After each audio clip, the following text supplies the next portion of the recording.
Bismillahirrahmanirrahim. Alhamdulillahirabbil alamin. Wassalatu wassalamu ala al-mab'uts rahmatan lil alamin.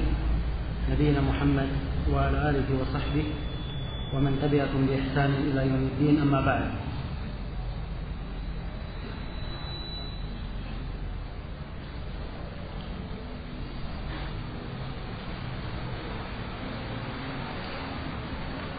Kemudian dalam riwayat berikutnya berkata Al-Hafidz Ibnu Hajar rahimahullahu taala, an Anas radhiyallahu taala anhu annahu qala, qila ya Rasulullah, ma as-sabil? Qala az-zad war-rahilah. Rawahu ad-Darqutni wa sahhahahu al-Hakim war-rajih irsaluhu. وأخرجه الترمذي من حديث ابن عمر أيضا وفي إسناده ضعف.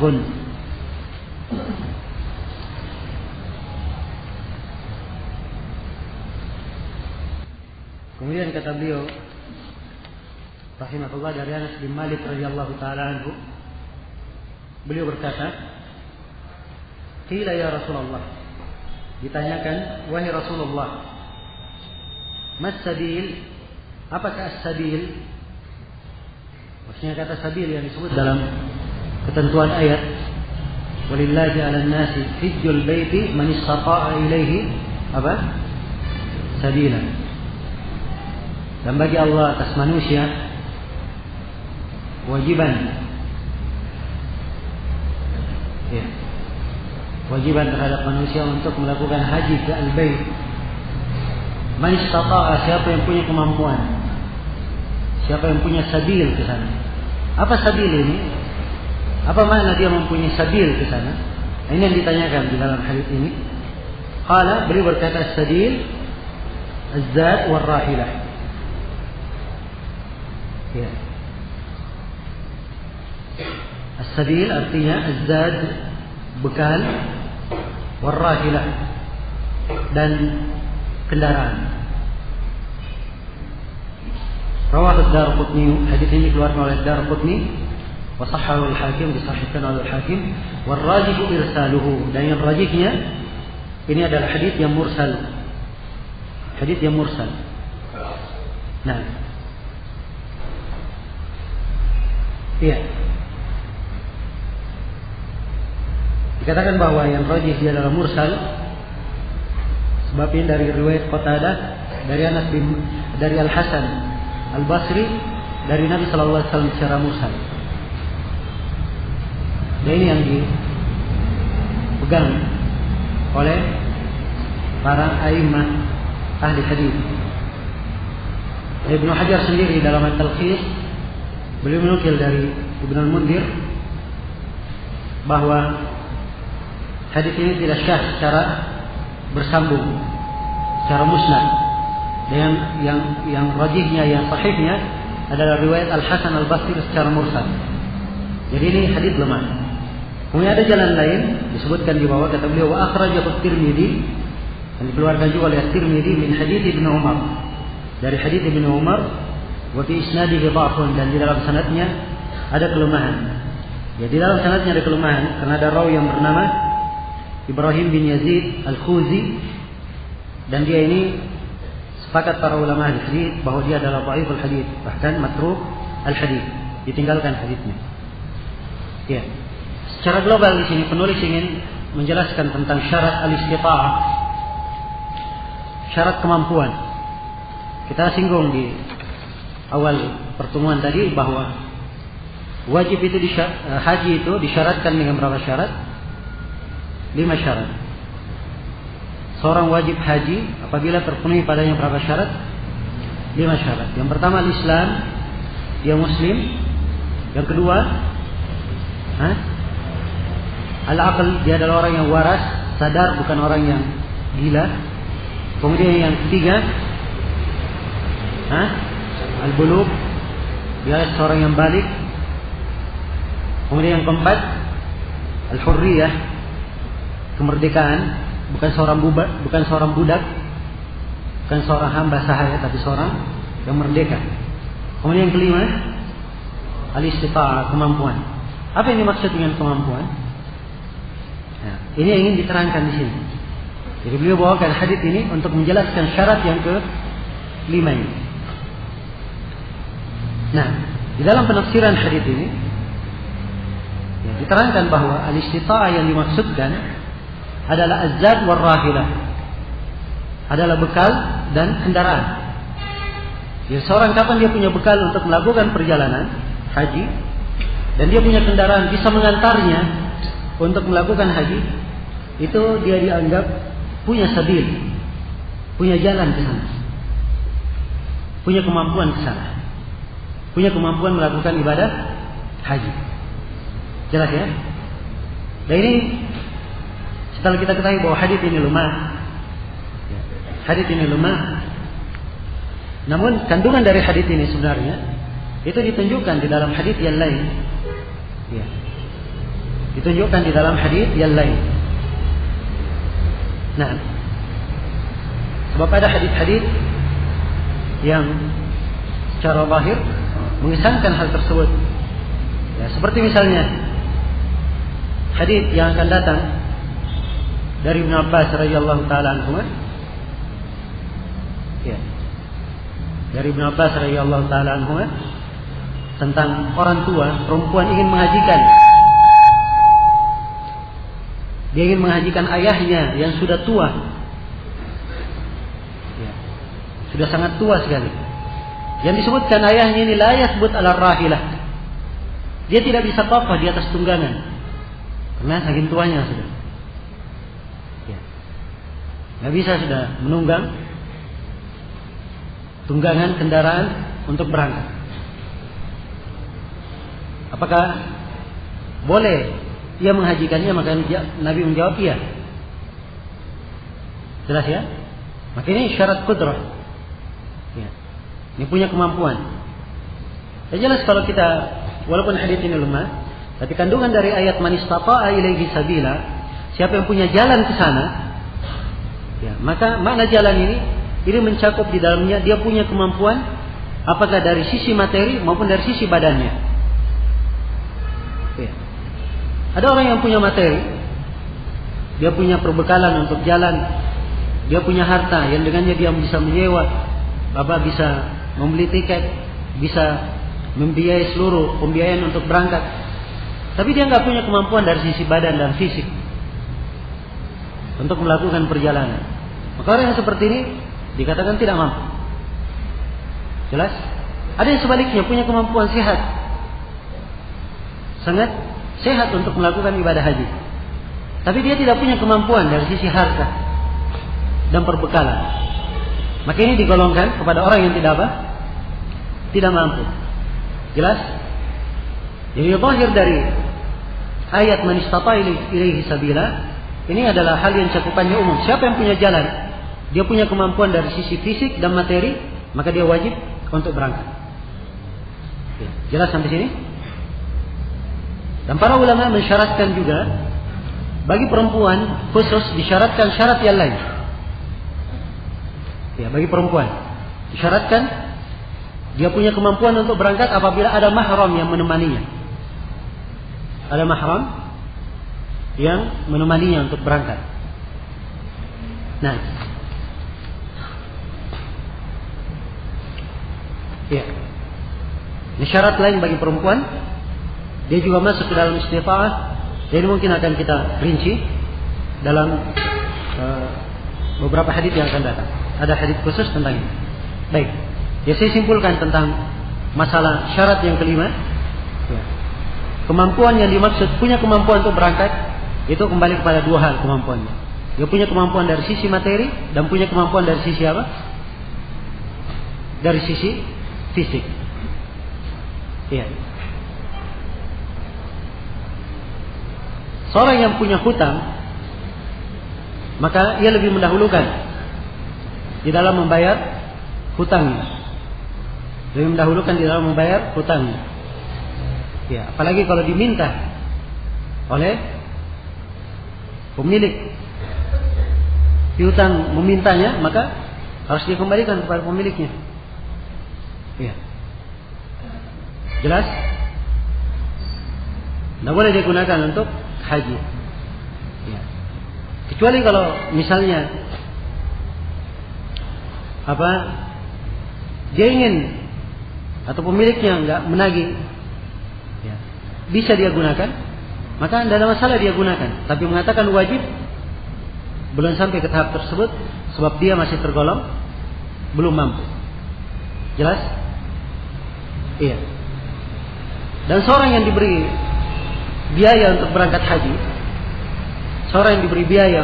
haji, apakah dihadiahkan untuknya biaya, atau ada orang yang berbuat baik untuknya sehingga dia berangkat menanggung perbekalannya, maka tidak ada masalah dia berangkat. Iya. Tidak ada masalah dia mengambilnya. Nah, kemudian dalam hadis berikutnya kata Al-Hafidz Ibnu Hajar rahimahullahu taala, iya,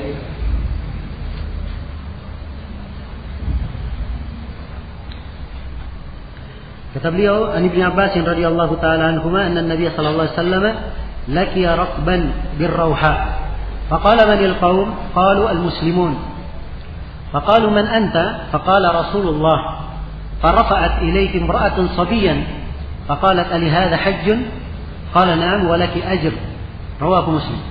Dari Ibnu Abbas radhiyallahu taala anhuma, sungguhnya Nabi sallallahu alaihi wasallam menjumpai rakban. Iya. Dalam sebuah nuskhah, dalam sebuah cetakan, ya, rakbanan. Beliau menjumpai rakbanan. Ya. Maksudnya di sini rakban, ya, sekelompok orang yang serombongan, satu rombongan yang mereka ini berkendaraan. Beliau menjumpainya di Rawha. Rawha ini nama tempat dekat dari kota Madinah. Ya. Faqala manil qaum. Maka Nabi sallallahu alaihi wasallam bertanya, siapakah kaum? Maksudnya, ya, siapa? Nabi bertanya, ini rombongan siapa? Ya. Beliau dengan bahasa al-qaum. Siapakah kaum ini? Ini menunjukkan pertanyaan yang menunjukkan bentuk yang wajar. Ya. Kesan menghargai orang yang ditanya. Nah, qalu al-muslimun. Mereka berkata al-muslimun, kami adalah kaum muslimun. Ya. Bagian dari kaum muslimin. Faqalu, maka mereka balik bertanya, man anta? Siapakah anda? Ya. Bertanya kepada Rasulullah. Faqala, maka Rasulullah menjawab, Rasulullah, saya Rasul Allah. Farafa'at ilaihi imra'atun sabiyan. Maka seorang perempuan mengangkat anak kecil. Diangkat anak kecilnya. Faqalat, kemudian dia berkata, lihada hajj. Apakah anak ini ada haji? Ya. Apakah boleh dia haji?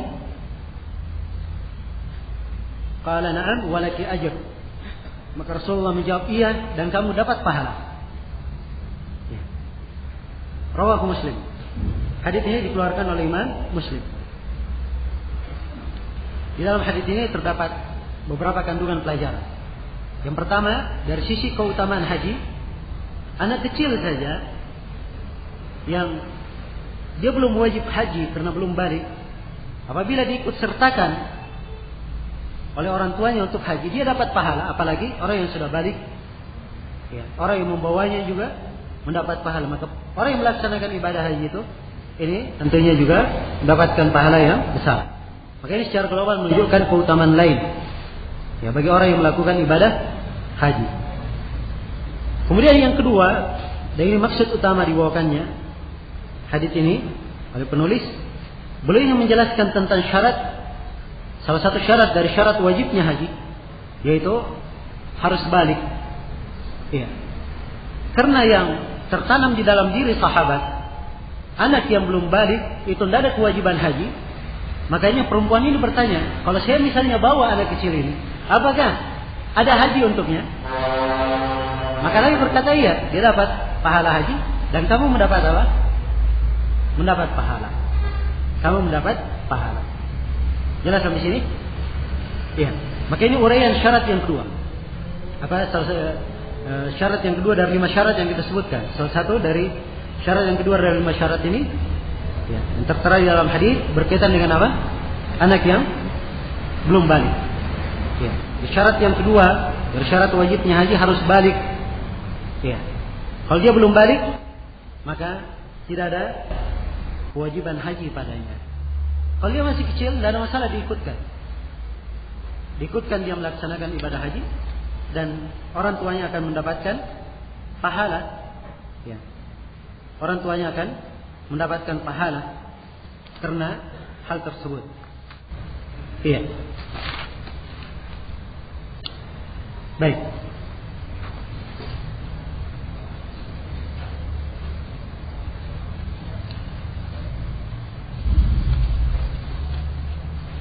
Ya. Cara ia dihajikan, anak kecil dihajikan. Ya. Kalau anak ini sudah bisa melafadzkan ihram, maka dia melafadzkannya dan dia meniatkannya walaupun belum balik. Ya. Kalau dia bisa berjalan sendiri, maka dia berjalan sendiri, melaksanakan seluruh rangkaian haji dari tawaf, sa'i. Kalau dia sudah bisa berjalan. Ya. Kalau dia belum bisa berjalan tapi mumayyiz, dia bisa membedakan, maka disuruh dia berniat dan orang tuanya membawanya kemanapun dia pergi dalam rangkaian ibadahnya. Jelas? Dalam rangkaian ibadahnya. Dan hendaknya, ya, pada seluruh keadaan dijauhkan dari pelanggaran-pelanggaran atau dari larangan-larangan yang tidak boleh dilakukan saat ihram. Ya, anak itu dipakaikan pakaian ihram. Ya, kemudian jangan ditutup kepalanya. Ya, jangan memakai pakaian yang bersambung dengan jahitan. Kemudian jangan memakai wangi-wangian dan seterusnya dari larangan-larangan yang dilarang dalam ihram dijauhkan dari anak itu. Jelas? Kalau anaknya memang masih kecil, belum mumayyiz, maka orang tuanya meniatkan untuknya dan dia dibawa bersama dengan apa? Bersama dengan rangkaian-rangkaian pelaksanaan ibadah haji dan dia mendapatkan pahala. Jelas sampai sini? Ini berkaitan dengan anak kecil dan kita akan lebih rinci lagi ya, tentang masalah ini sebab penulis akan menyebutkan 3 pada hadis yang 3 setelah ini ya, masih berkaitan dengan masalah anak kecil ini. Kita akan bahas di situ. Kemudian dari kandungan lain dalam hadis ini, di dalam hadis ini terdapat sejumlah etika yang diajarkan oleh Rasulullah SAW. Di antaranya, ya, boleh seorang itu bertanya kepada siapa yang menyertainya dalam perjalanan. Ya, kamu siapa? Ya. Kemudian juga hadis ini menunjukkan seorang memperkenalkan dirinya. Ya. Dan ini tentunya adalah hal yang penting di dalam sebuah perjalanan agar supaya akrab di dalam perjalanan dan ada bentuk ya kebersamaan. Nah, karena itu dari ucapan sebagian ahli hikmah ya, katanya dari Jaffa, dari sikap kasar ya, kalau kamu menemani seorang lalu kamu tidak tanya siapa namanya, kamu tidak tanya siapa namanya ya. Kemudian di dalam hadis ini juga seseorang ketika ditanya siapa kamu, boleh dia sebutkan sebagian dari kedudukannya atau apa yang dengannya dia tersebar di tengah manusia ya. Misalnya ditanya siapa kamu, tanya saya adalah kepala desa di sini, misalnya disebut kedudukannya, saya adalah ketua RT di sini ya. Nah, atau saya adalah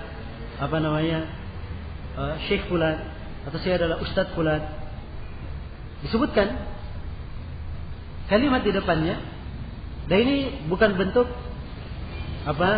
merekomendasi, sebab di dalam hubungan antara kemanusiaan memang hal-hal yang seperti ini ya, perlu diketahui agar supaya ya semuanya memahami dan mengerti ya, dan bisa untuk beretika dan beradab sesuai dengan siapa yang diajak berbicara dengannya. Sini Nabi SAW ketika dia ditanya siapakah engkau, beliau enggak bilang saya adalah Muhammad bin Abdullah ya, beliau menjawab Rasulullah. Beliau menjawab siapa? Rasulullah. Nah, kemudian di dalam hadis ini juga ya, menunjukkan bahwa seorang perempuan itu boleh bertanya kepada laki-laki yang bukan mahramnya, dan dia boleh berbicara sepanjang ada maslahat syar'i gitu. Seperti perempuan ini bertanya tentang anaknya. Ya, dan ini pertanyaan berkaitan dengan agama. Nah, maka boleh dia bertanya. Tidak ada masalah. Namun bagi seorang perempuan, ketika dia bertanya, dia menjaga keperluan sekadar pertanyaan. Kemudian ia menjawab atau dia bertanya dengan tidak melembutkan suaranya. Ya. Keluar dari sewajarnya. Sebab Allah Subhanahu wa taala berfirman dalam Al-Qur'an, ya. Wala yakhda'na bil qaul fayatma'a alladhi fi qalbihi marad. Dan janganlah mereka merendahkan suaranya sehingga tamaklah orang-orang yang ada penyakit di dalam hatinya. Nah. Baik. Kemudian dalam hadis berikutnya kata beliau rahimahullahu taala, wa anhu radhiyallahu taala, dan dari beliau yaitu dari Ibnu Abbas radhiyallahu taala anhuma, annahu qala, beliau berkata, kana al-Fadl Ibnu Abbas radifa Rasulillah sallallahu alaihi wasallam. Adalah Al-Fadl bin Abbas radhiyallahu taala anhuma, beliau radifa Rasulillah. Beliau dibonceng oleh Nabi sallallahu alaihi wasallam. Beliau dibonceng oleh Nabi sallallahu alaihi wasallam. Ini menunjukkan bolehnya seseorang itu berboncengan, dia menunggangi hewan, sepanjang tidak menzalimi hewan tersebut, tidak memberatkannya. Nah, Nabi sallallahu alaihi wasallam membonceng Al-Fadl Ibn Abbas radhiyallahu taala anhu. Iya. Dan saya katakan tadi, kalau itu menzalimi hewan tersebut, ya, melebihi kapasitasnya, maka tidak diperbolehkan. Sebab kita diperintah untuk berbuat baik pada segala sesuatu. Ya. Pada segala sesuatu, termasuk pada hewan. Nah, kemudian dalam hadis ini juga menunjukkan tawadhu Rasulullah SAW. Ya, beliau ingin berboncengan, padahal beliau adalah seorang Rasul, pimpinan negara. Ya. Seorang pemimpin. Tapi bersamaan dengan itu, beliau berboncengan dengan sahabatnya. Kemudian dikatakan, faja'at imra'atun min Khat'am. Maka datanglah seorang perempuan dari Khat'am. Iya. Dia berkata, ini Khat'am nama tempat. Dan disebutkan sekarang dia di arah selatan, di arah selatan Saudi tempatnya. Khat'am ini. Faja'ala Al-Fadl yanzuru ilaiha wa tanzuru ilaihi. Maka Al-Fadl melihat kepadanya dan ia melihat kepada Al-Fadl. Ia melihat kepada Al-Fadl. Wa ja'ala an-nabiyyu yasrifu wajha Al-Fadl ila ash-shikk al-akhar. Iya. Dan Nabi sallallahu alaihi wa alihi wasallam, Nabi sallallahu alaihi wasallam memalingkan wajah Al-Fadl ke arah yang lainnya. Ke arah yang lainnya. Ini hadis dijadikan dalil oleh sebagian ulama kita, yang yang mengatakan bahwa menutup wajah bagi perempuan itu tidak wajib. Iya. Sebab Al-Fadl, sebab perempuan yang ada di sini depan ini, Rasulullah, ia tidak memakai penutup wajah. Jelas ya? Ya. Memang di konteks ini tidak ada penutup wajah, tapi ada di lafaz lain. Kalimat wadi'ah. Wadi'ah maksudnya wajahnya putih. Disebutkan wajah perempuan tersebut. Jelas? Maka ini dari penggambaran menunjukkan terlihat wajahnya. Ya. Namun ini dari pendalilan. Yang pertama dari sisi lafaz wajah itu bukan di dalam riwayat Bukhari Muslim, tidak ada dalam riwayat Bukhari Muslim. Itu di luar Bukhari dan Muslim. Iya. Tentang masalah kedudukannya ini masih perlu pembahasan. Yang jelas ini pembahasannya di dalam masalah apa? Di dalam masalah haji. Dan haji seorang perempuan tidak boleh menutup apa? Tidak boleh menutup wajahnya. Iya. Tidak boleh menutup wajahnya. Walaupun datang dalam riwayat lain, ya, sejumlah sahabiat apabila berlalu bersama mereka laki-laki asing, mereka menutup wajahnya dengan lebih jilbabnya. Iya. Jelas? Jadi ini tidak ada pendalilan tentang bahwa cadar itu tidak wajib. Seperti yang disangka oleh sebagian ulama kita yang berdalil tentang hal tersebut. Dan yang benar di dalam masalah ini bahwa cadar itu memakai tutup muka itu adalah wajib bagi perempuan. Dia adalah wajib bagi perempuan. Ini ditunjukkan oleh adillah dari Al-Quran dan dari hadits Rasulullah Sallallahu Alaihi Wasallam. Dalil yang jelas, ya, dan tegas, tidak ada makna untuk dipalingkan ke arah sunnah maupun yang lainnya. Jelas, dia adalah sebuah kewajiban. Ya. Dia masuk dalam makna jilbab, sebab jilbab itu apa yang ditutup dari atas kepala ke bawah.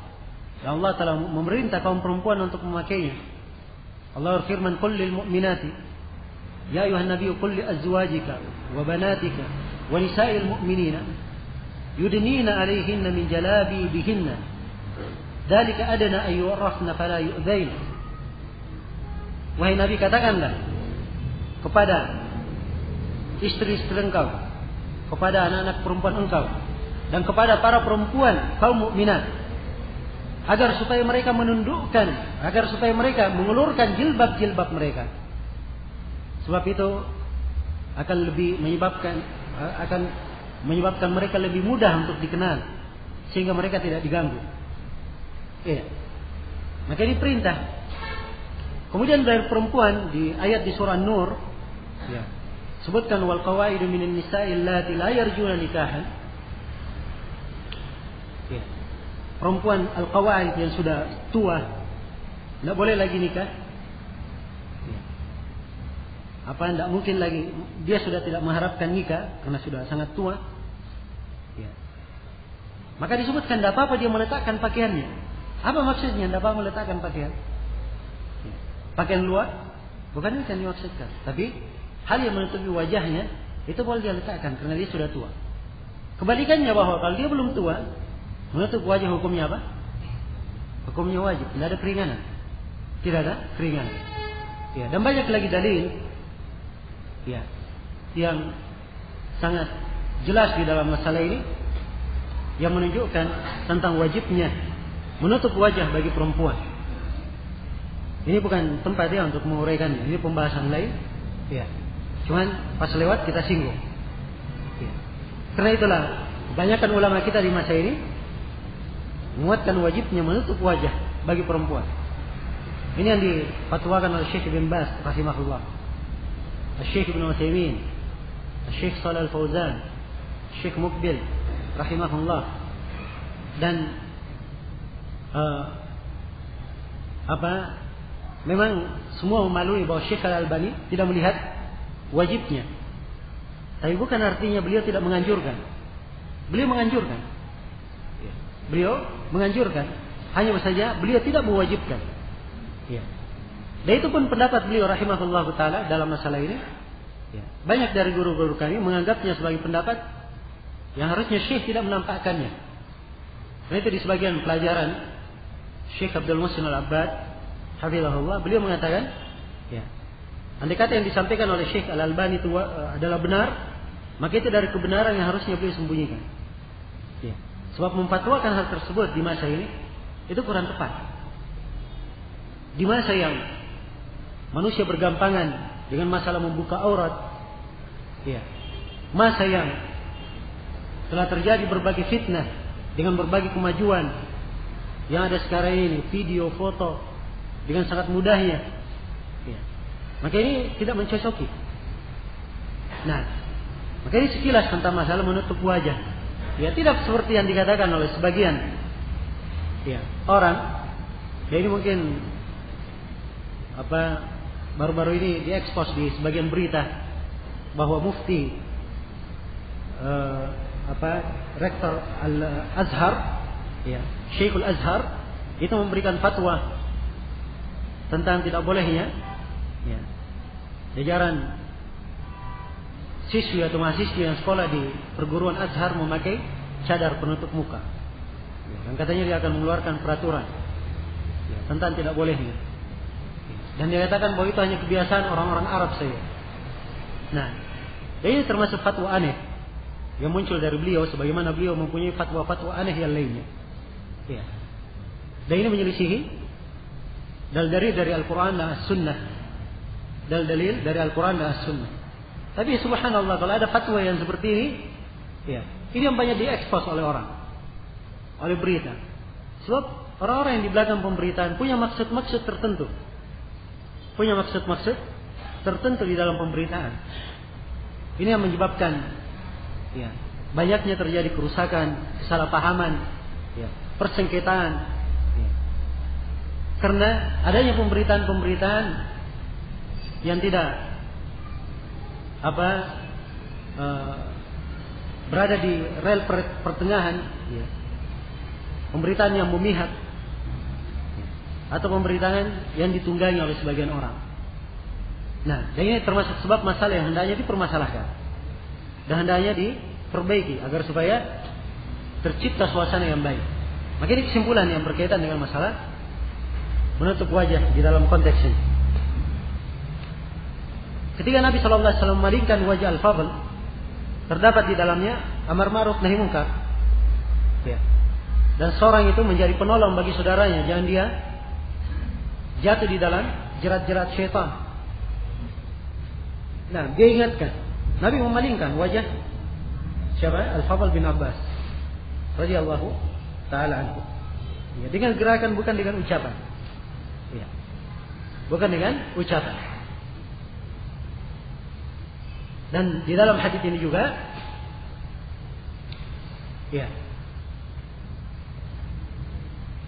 menunjukkan bolehnya seorang perempuan bertanya kepada laki-laki yang bukan mahram. Sebab perempuan ini bertanya, setelahnya dia katakan, faqalat ya Rasulullah. Maka perempuan ini berkata, wahai Rasulullah, inna faridatallahi ala ibadihi, inna faridatallahi ala ibadihi fil haji adrakat abi syaikhan kabira la yathbutu ala rahil apa hujju an. Kata perempuan ini, wahai Rasulullah, sungguhnya kewajiban haji terhadap hamba-hambanya, kewajiban Allah terhadap hamba-hambanya dalam haji ini mendapati ayahku, dan dia adalah seorang syekh yang sudah sangat tua, seorang kakek yang sudah sangat tua. La yathbut ala rahilah, dia tidak kuat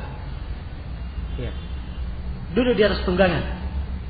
Maka perempuan ini bertanya, apa hujju anhu, apakah boleh saya menghajikannya? Itu pertanyaannya. Kata Nabi SAW, na'am, boleh. Wadhalika fi hajjatil wada, dan kejadian ini adalah di hajjah al-wada, di haji wada. Dikatakan haji wada sebab itu adalah haji perpisahan, di mana Nabi SAW berkata, lita'khudhu anni manasikakum la'alli la alqakum ba'da amikum hada. Hendaknya kalian mengambil dari saya manasik kalian. Hendaknya kalian mengambil dari saya manasik kalian, barangkali kalian tidak menjumpai saya lagi setelah tahun ini. Jelas?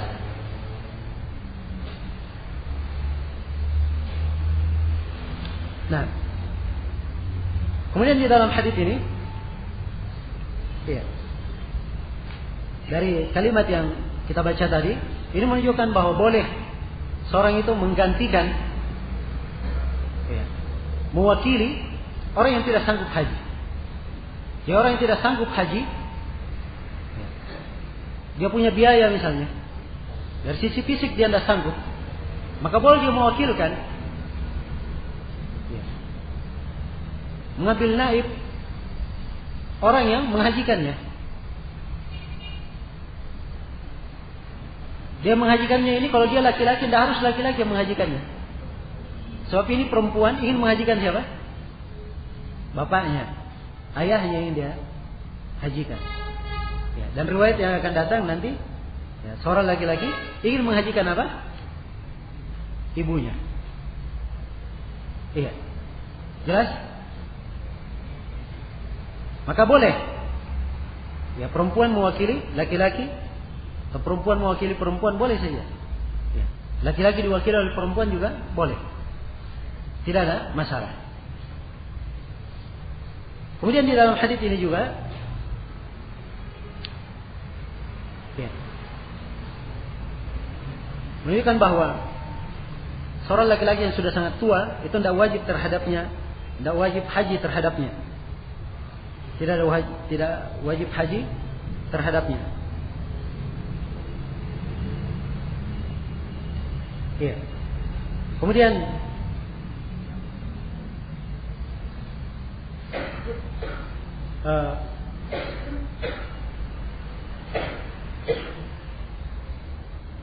di dalam hadis berikutnya kata penulis rahimahullahu taala, wa anhu radhiyallahu taala anhu anna imra'atan min Juhaynata ja'at ila an-nabi sallallahu alaihi wasallam faqalat inna ummi nadarat an tahujja wa lam tahujja hatta matat apa hujja anha qala na'am hujji anha ara'aiti law kana ala ummiki daynun afa kunti qadiyatah uqdullaha fallahu ahaqqu bil wafa.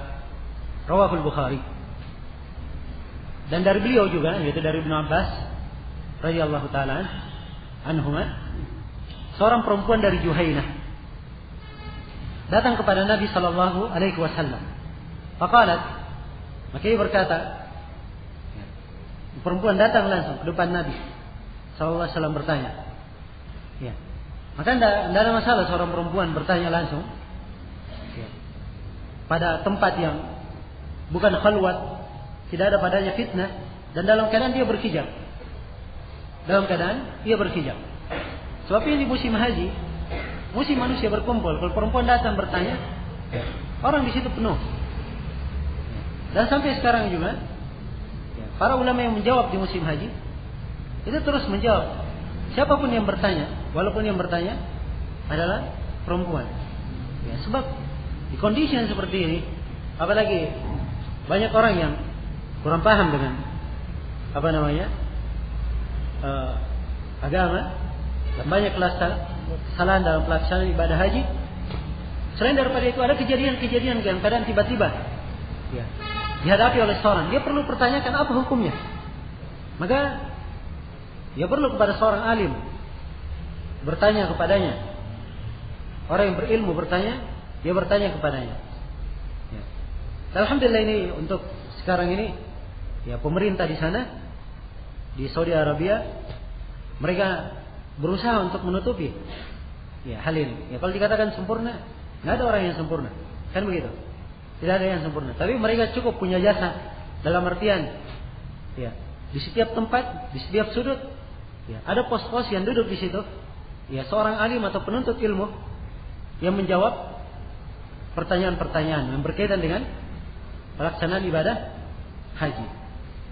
Iya. Dan ulama-ulama besar juga yang masuk dalam jajaran Lajnah Daimah, ya, semuanya mempunyai kemah-kemah yang terbuka untuk manusia, ya, untuk datang bertanya dan mengajukan masalah-masalah mereka yang berkaitan dengan haji. Selain daripada itu, di setiap pos, ya, ada penerjemah-penerjemahnya. Ada penerjemah-penerjemah yang duduk di situ. Kalau misalnya dia di pemukiman orang Indonesia, ya, biasanya di sekitar pemukiman Indonesia itu kalau ada gardu tempat bertanya di situ, maka biasanya ada orang Indonesia yang duduk di situ. Ya. Kalau di pemukiman di wilayah Afrika, maka biasanya ada orang-orang yang menguasai bahasa itu duduk di sekitar tenda di wilayah tersebut. Dan ini dari kemudahan sebenarnya, dari kemudahan yang seorang itu bisa mengambil manfaat darinya. Nah, baik. Jadi perempuan ini datang kepada Nabi sallallahu alaihi wasallam, ia berkata, "Ya Rasulullah, ibuku bernadar antahujj." Ibunya bernadar untuk haji. Falam tahujja hatta matat. Ia tidak haji sampai ia meninggal. Apa hujju anha? Apakah boleh saya menghajikannya? Qala na'am. Nabi berkata iya. Iya. Ini menunjukkan bahwa siapa yang bernadar melakukan sesuatu maka dia wajib menunaikan nadarnya. Itu Rasulullah sabda dalam hadis yang lain, "Man nadara liyuti' Allah falyuti'hu." Siapa yang bernadar untuk taat kepada Allah, hendaknya dia melaksanakan ketaatannya. Iya. Dan apabila dia meninggal sebelum melakukan nadarnya, maka ahli warisnya boleh untuk menghajikannya. Ya, boleh untuk menghajikannya. Ini ibunya bernadar untuk haji. Dia tidak haji sampai ia meninggal, maka ia menghajikannya. Ya, dihajikan.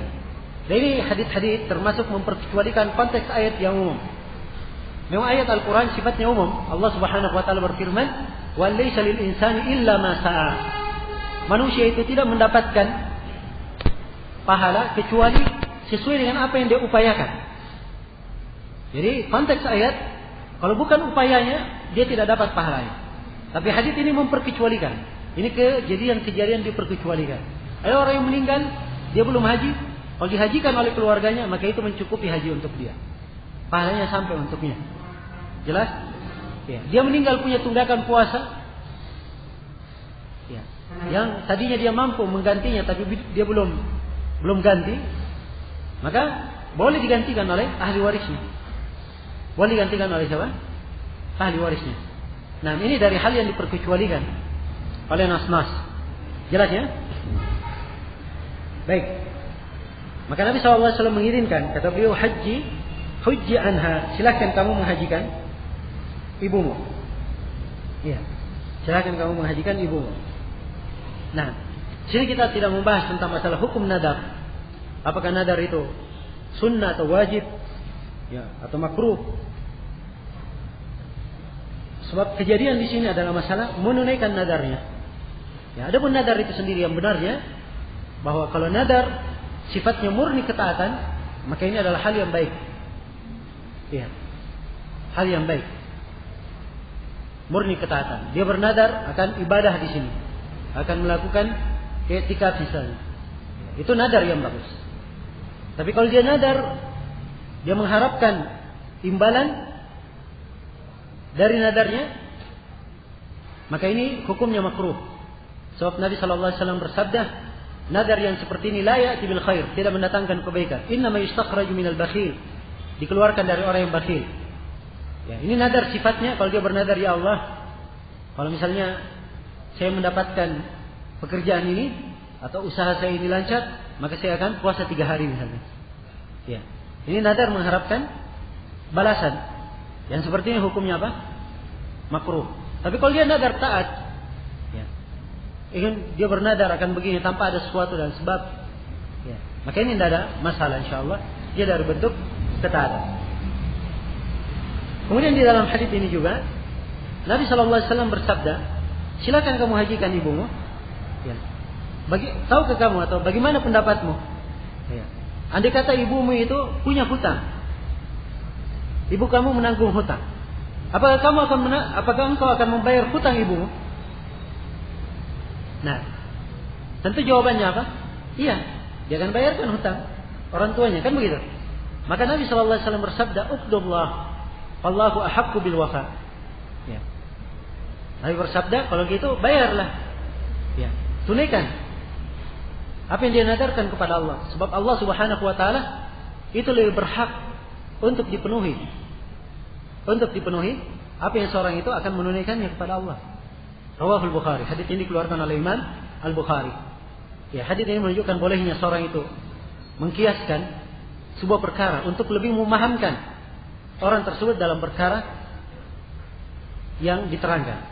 Jadi dikiaskan dengan masalah menunaikan hutang, sebab ini lebih jelas.